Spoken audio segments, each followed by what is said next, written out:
let's dive right in and drastically cut down on your podcasting workflow.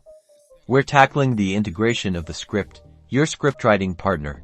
With Buzzsprout, the podcast host, this powerful combo can set you up for serious efficiency. First, we'll work in the script. Create or open an existing podcast script. Ensure your script is polished and ready. This is the foundation for everything else we'll do.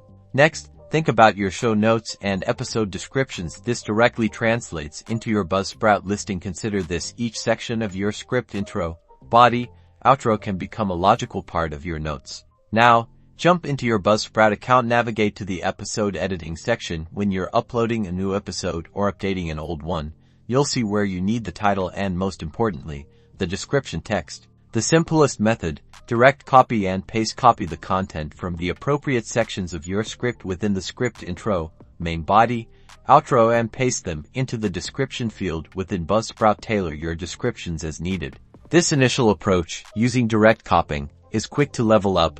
Look into automation with tools like Zapier or IFTTT, which will help connect the two apps and automatically include the script's content once created. Congrats! You've created a more structured and efficient podcasting workflow using the script and Buzzsprout. Like and subscribe for more podcasting tips, and drop any questions down below.